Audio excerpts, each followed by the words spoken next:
I remember the darkness. Not the darkness you see when you close your eyes, but the kind that lives inside you, the kind that moves, that speaks with voices that are not your own, that takes your body and uses it while you watch from deep inside. 7 of them. 7 voices. 7 weights pressing on my chest. 7 hands pulling me away from every person who tried to love me. I lost years. I lost my name. People in Magdala crossed the street when they saw me coming. Mothers pulled their children close, and I could not blame them because I did not recognize myself either. And then he spoke.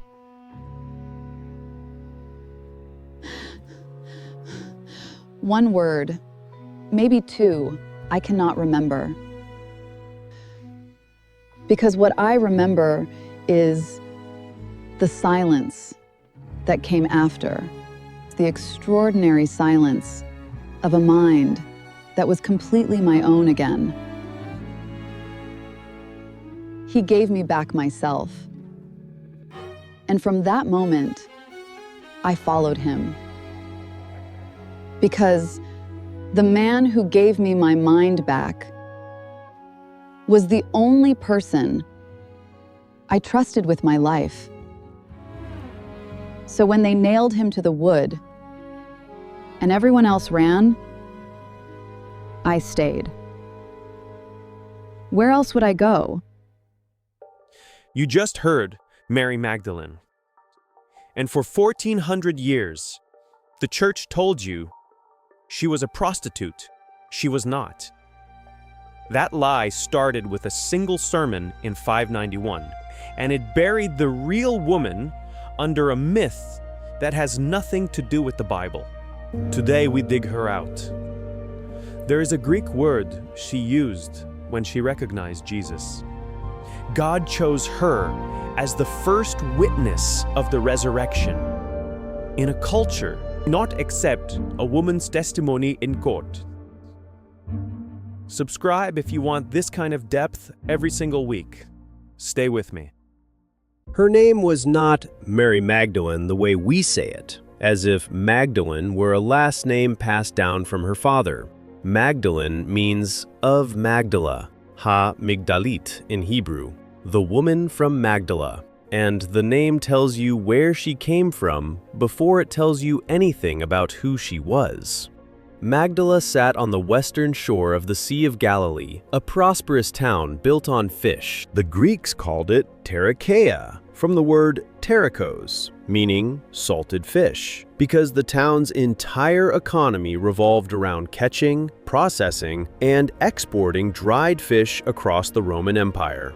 This was not a poor village on the margins of civilization. Magdala was wealthy, connected, a commercial hub with a population that ancient sources estimate at around 40,000 people.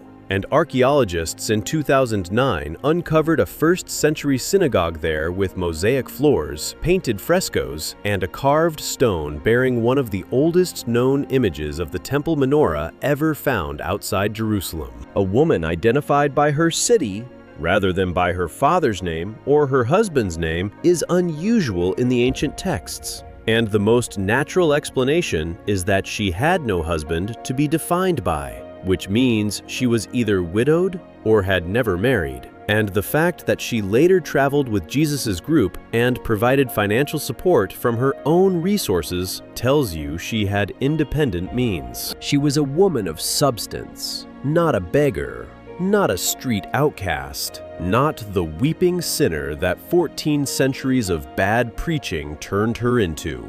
She came from a real city with real wealth, and she had enough of her own money to fund an itinerant ministry that walked from town to town, feeding and housing over a dozen people. And then the demons came.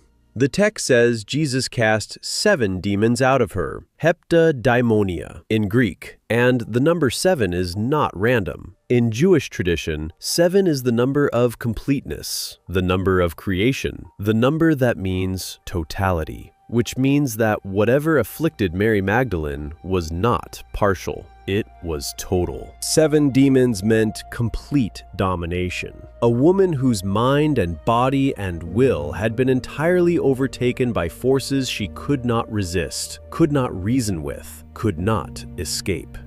We do not know when it started or how long it lasted, whether it came suddenly like a storm or crept in slowly over years, because the text does not say. What the text says is that by the time Jesus found her, she was fully consumed. What did that look like? The clearest picture we have comes from another possession story, the man living among the tombs in the region of the Gerasenes, who was naked, isolated from every human connection, cutting himself with stones, breaking every chain the townspeople used to restrain him, screaming day and night in a graveyard because the living world had no place for him anymore. He was not sick in a way anyone could treat. He was inhabited, and the thing inhabiting him had reduced him to something less than human, a creature who lived among the dead, because the living could not bear to be near him. Mary's possession involved 7 of these entities, and while we do not know if her symptoms looked the same, we know the number was worse. And we know that in a culture where demonic possession made you ritually unclean, socially untouchable, and spiritually condemned, being possessed by 7 demons meant being erased from every circle of normal human life. People would have avoided her. Mothers would have shielded their children. Merchants would have refused to sell to her.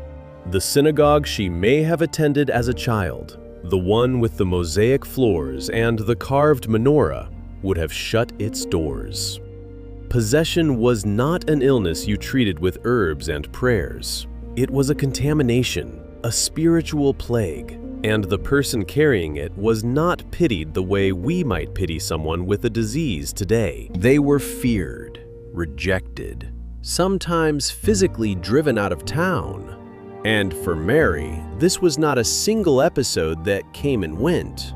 7 demons suggests a condition so severe, so embedded in her being, that deliverance was not something anyone expected. And then Jesus did it. The Gospels do not describe the exorcism. There is no dramatic scene, no shouting, no crowd watching in amazement, no pigs running off a cliff. The text simply tells us that he cast 7 demons out of her, and the silence around the event is its own kind of statement, because the Gospel writers normally gave vivid, detailed descriptions of exorcisms. The screaming, the convulsions, the confrontation between Jesus and the spirits. The fact that Mary's liberation is mentioned almost in passing suggests it may have happened privately, quietly, away from the spectacle that surrounded so many other healings. And when it was over, for the first time in what may have been years, the voices stopped. The pulling stopped. The darkness lifted, and she was standing in her own mind, in her own body, looking at the man who had just handed her back her life. What happened next is the part that matters for the rest of the story, because Mary did not simply thank him and go home. She followed him. She became part of his inner circle, traveling with him and the 12 disciples, providing financial support from her own resources. The Greek word used for what she and the other women did is diakonon, and that word is the root of the English word deacon, which means she was not a passive benefactor writing checks from a distance. She ministered. She served. She was actively involved in the daily logistics of a traveling ministry that had no fixed income, no office, no institutional backing, just a group of people walking from village to village, relying on the generosity of those who believed in what Jesus was doing. And here is where the 1400-year lie needs to be dismantled. In the year 591, A pope delivered a sermon in which he took 3 separate women from the Gospels and collapsed them into one. The unnamed sinful woman who wept at Jesus' feet and dried them with her hair. Mary of Bethany, who sat at Jesus' feet listening to his teaching. And Mary Magdalene, who was freed from 7 demons. He declared them all the same person. And because the unnamed woman was described as a sinner, and later traditions assumed that sin was sexual, the equation became simple. Mary Magdalene equals repentant prostitute. The Eastern Church never accepted this.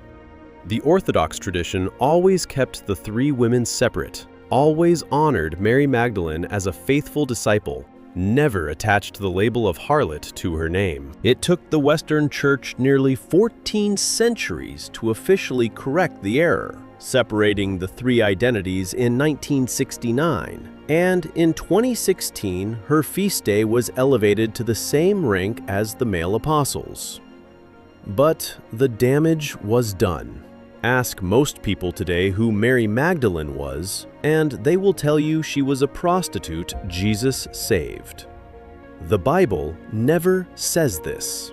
Not once. Not in any gospel. The woman freed from 7 demons and the woman who was a sinner are 2 different people in 2 different chapters with 2 different stories. And the only reason anyone ever thought they were the same person is because a man in a pulpit said so 16 centuries ago, and nobody questioned it for long enough that it became the truth. The real Mary Magdalene was not a reformed prostitute. She was a woman from a wealthy city who suffered a severe spiritual affliction, was completely liberated by Jesus, and responded to that liberation by devoting her life, her resources, and her presence to the man who had given her back everything she had lost. And that distinction matters, because the story the Bible actually tells is far more powerful than the myth. It is not the story of a sinful woman who was forgiven. It is the story of a shattered woman who was restored. And the difference between forgiveness and restoration is the difference between a debt being canceled and a life being handed back. Topic 2. The faithfulness. To understand what Mary did at the cross, you have to understand what it meant for a woman to travel with a rabbi in 1st century Palestine, because nothing about her situation was normal. Jewish women in that era lived within strict boundaries. They were not taught Torah, they did not study with rabbis, they did not join traveling groups of male disciples. A common rabbinic teaching said it was better to burn the words of the Torah than to entrust them to a woman. And men were instructed not to speak with women in public, not even their own wives. A woman sitting at a rabbi's feet in the posture of a disciple was a social embarrassment. A woman traveling openly with a rabbi and his male followers was something no one had seen before. And yet, there she was. The text records that Jesus traveled from city to city and village to village with the 12 and with a group of women: Mary Magdalene, Joanna, the wife of Chuza, who was Herod's household manager, Susanna, and many others. This was not a quiet arrangement hidden from public view. These women walked the same roads, shared the same meals, slept under the same sky as the male disciples, and their presence was recorded by name in a culture that rarely bothered to name women at all.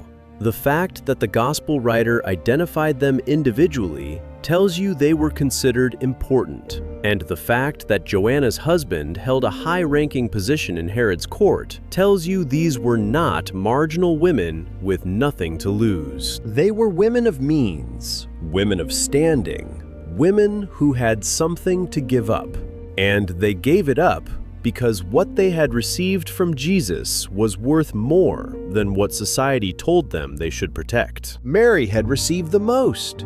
7 demons gone, a mind restored, a life returned from the dead, without ever leaving a heartbeat. And the psychology of that kind of restoration creates a bond that ambition cannot replicate. Because the disciples followed Jesus for many reasons, some noble and some not. They argued among themselves about who would be the greatest in the kingdom. They asked to sit at his right and his left when he took his throne. They imagined positions of power, influence, authority, and their loyalty was real, but it was tangled with expectation. They followed Jesus because they believed he was the Messiah, and they believed the Messiah would give them something, a kingdom, a role, a seat at the table of power. Mary followed Jesus because he had already given her everything. She was not waiting for a kingdom. She had already received hers. The difference between following someone because you want something and following someone because you already have everything is the difference between loyalty that breaks under pressure and loyalty that holds. There is a concept in psychology called post-traumatic growth, the phenomenon in which people who survive severe suffering do not simply return to their baseline, but develop capacities they did not have before. Deeper empathy, a clearer sense of what matters, a resilience that cannot be taught but only forged. People who have lost everything and gotten it back tend to hold what they have with a different grip, lighter in some ways because they know how quickly it can disappear, and fiercer in others because they know exactly what it cost to get it back. Mary had lived in a kind of death. The demons had taken her mind, her social connections, her identity, her ability to function as a human being. And Jesus had reached into that death and pulled her out. She knew in her body and her bones what it felt like to be completely lost. And she knew what it felt like to be completely found. And that knowledge made her incapable of casual commitment. You do not casually follow the man who gave you back your own mind. This is why the cross makes sense. Hours before the arrest, in the Garden of Gethsemane, Jesus asked 3 of his closest disciples, Peter, James, and John, to stay awake and pray with him. He told them his soul was overwhelmed with sorrow to the point of death, and he walked a short distance away and fell on his face and prayed. When he came back, they were sleeping. He woke them, asked them again, went away and prayed a second time, came back, sleeping again. A third time he prayed. A third time he returned. And a third time he found them asleep. 3 times he needed them, and 3 times they failed him. And the pattern is no accident, because Peter would deny Jesus 3 times that same night. And the echo between the sleeping and the denying tells you that the failure at the cross did not begin at the cross. It began in the garden, in the small, quiet inability to stay awake when someone you love asks you to be present. On the night Jesus was arrested, every single male disciple abandoned him. The text is blunt. Then all the disciples deserted him and fled. Peter, who had sworn he would die before denying Jesus, denied him 3 times before the rooster crowed, and then wept in the darkness of his own failure. James and John, the sons of thunder who had asked for thrones, disappeared into the night. Judas had already sold him for silver. The men who had walked with Jesus for 3 years, who had seen every miracle and heard every teaching, and been given private explanations of every parable, ran when the soldiers came. Every single one of them calculated the risk, weighed their own survival against their loyalty, and chose to save themselves. Mary did not run. She followed the procession to the cross, stood in the crowd of mockers and soldiers and weeping women, and watched the man who had freed her from 7 demons die by crucifixion. The nails, the wood, the slow suffocation as his body lost the strength to push itself up and draw breath. She watched all of it. And the question that rises from the contrast between the fleeing disciples and the woman standing at the foot of the cross is the question the entire story turns on. Why did she stay? Some argue that women were in less danger than men because the Romans were less likely to arrest female followers of a crucified criminal as political conspirators. And that may be partly true. But partly true is not the same as safe, because standing at the execution site of a man condemned for claiming to be a king was not a neutral act, and the soldiers did not check credentials before deciding who looked suspicious. Mary stood where arrows could fly, where crowds could turn hostile, where being identified as a follower of the condemned man could earn you a cell or a cross of your own. She was not safe. She was present, and being present at the death of someone the empire wanted dead was an act of courage that the men who had promised to die beside him could not match. The answer to why she stayed is not complicated. It is actually the simplest thing in the story. She had nowhere else to go, not physically, but spiritually. The man on that cross was the man who had taken her from 7 demons to a functioning human being, from social death to the inner circle of the most significant movement in Jewish history. Everything she was, everything she had become since the day he spoke and the darkness lifted, was connected to him. If he died, the world she had been rebuilt into would collapse.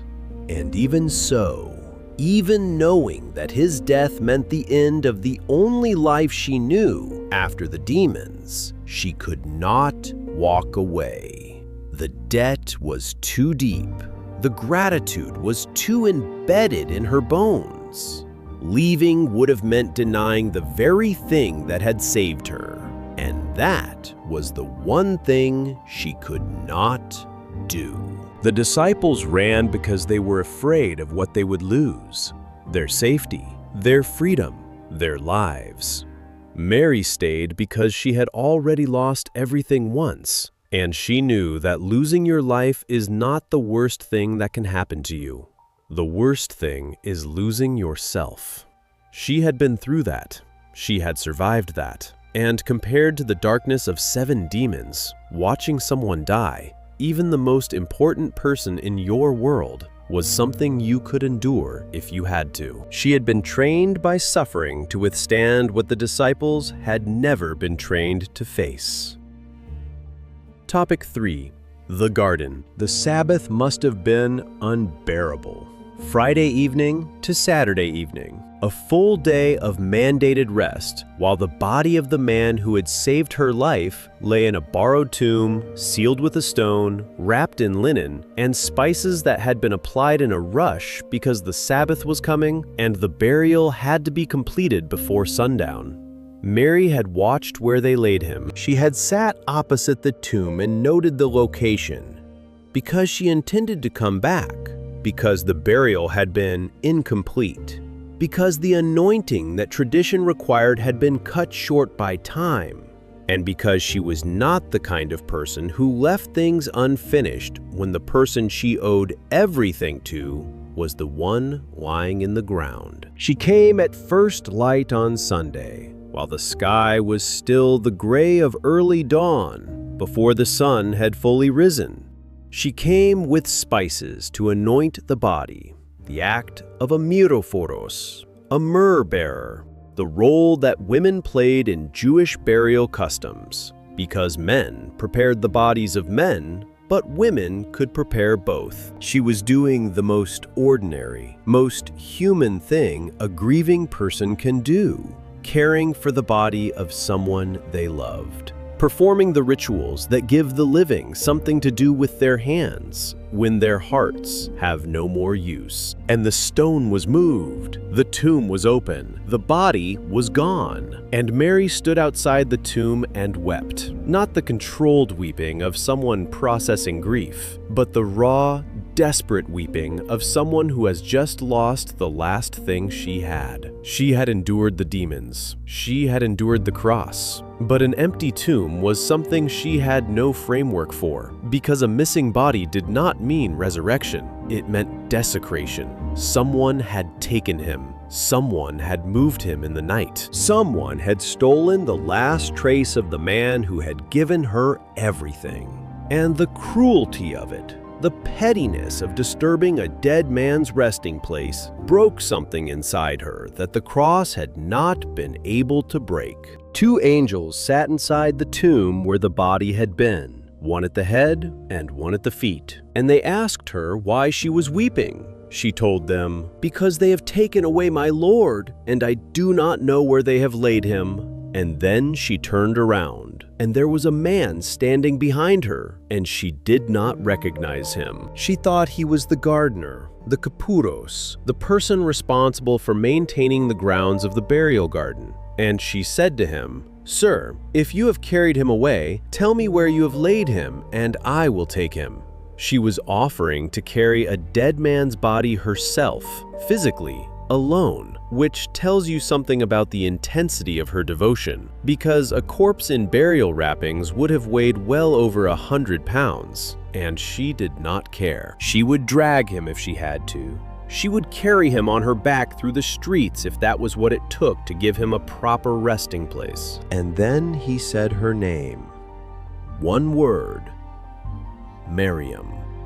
Not Maria, the Greek form, but Miriam, the Aramaic, the intimate, the personal, the form of her name that belonged to the language she dreamed in, the language she spoke at home, the language the demons had stolen from her before Jesus gave it back. He said her name the way someone calls you when they know you, when they have known you from the inside out. And everything about the moment of recognition is contained in the fact that she did not recognize his face, but she recognized his voice. The eyes could be fooled, the mind could be confused, but the voice of the man who had spoken the demons out of her body was a voice that had been carved into a place deeper than memory. And when she heard it, she knew. She said one word back, Rabboni. Not rabbi, which means teacher, but Rabboni, which means my teacher, my great teacher, a form so intimate and so reverent that it appears only twice in the entire New Testament. It was the word of someone who was not addressing a religious authority from a respectful distance, but crying out to the person who had reshaped her entire existence. And then she grabbed him. She held on, clung to him, and the Greek phrase Jesus used in response, me mu haptu, is in the present imperative, which does not mean do not touch me, as older translations say. It means stop clinging to me, stop holding on, which means she was already holding on when he said it. She had reached for him the way a person who is drowning reaches for the hand that pulls them out of the water, and he had to tell her to let go, not because her touch was unwelcome, but because the moment was not the destination. He was going somewhere.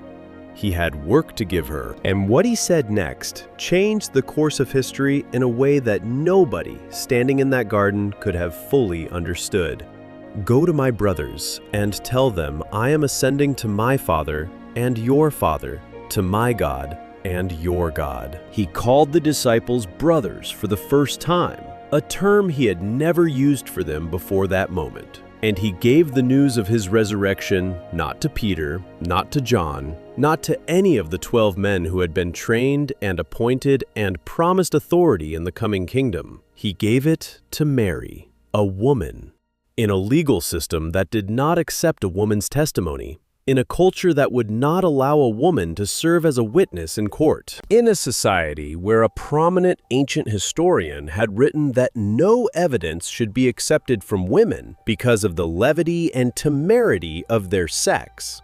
God chose a woman to be the first voice of the most important news in human history. This is the detail that scholars call the criterion of embarrassment. Because if you are inventing a story, if the resurrection is fiction designed to convince skeptics and build a movement, you do not make a woman the first witness. You choose Peter, you choose John. You choose someone whose word will be believed without question. The fact that all 4 Gospels agree that women were the first at the tomb And that Mary Magdalene was among them in every account is one of the strongest historical arguments for the authenticity of the resurrection narratives, because no one fabricating this story would have chosen witnesses that their own legal system had already disqualified. And there is one more layer that presses against you if you sit with it long enough. The scene takes place in a garden. The first garden in Scripture was Eden, the place where everything fell apart, where the first act of disobedience came through a conversation between a woman and a deceiver, where the consequence was exile and death, and a separation between God and humanity that would take centuries to repair. And now, in another garden, at dawn, a woman stands alone and hears the voice of God calling her by name. And the news she carries out of that garden is not exile, but return, not death, but life, not separation, but reunion. The fall was announced by a woman in a garden. The restoration was announced by a woman in a garden. And the symmetry is so precise that it reads like the closing line of a story that began in Genesis and ended in a burial plot outside Jerusalem, with a woman named Mary standing in the morning light, holding a name in her mouth that she had been given permission to speak. Rabboni. The early church called her Apostola Apostolorum, the apostle to the apostles, because she was sent to the ones who would be sent to the world. The Eastern Church gave her the title Isapostolos, equal to the apostles, and they never wavered on it, never reduced her to a penitent sinner, never confused her with someone else's story. She was the first witness, the first voice, the first messenger of the resurrection. And she earned that position not by theological training or political maneuvering or being in the right family, but by being the person who refused to leave when everyone else did, who came back when the stone was too heavy and the body was gone, and there was no reason left to hope except the memory of a voice that had once called 7 demons out of her by name and left her standing in the silence of her own restored mind. She was last at the cross and first at the tomb. The disciples who promised to die for him ran. The woman who had been freed from 7 demons stayed. If God trusted the most important message in history to someone the world had written off, what does that say about the people you have written off? What does that say about yourself?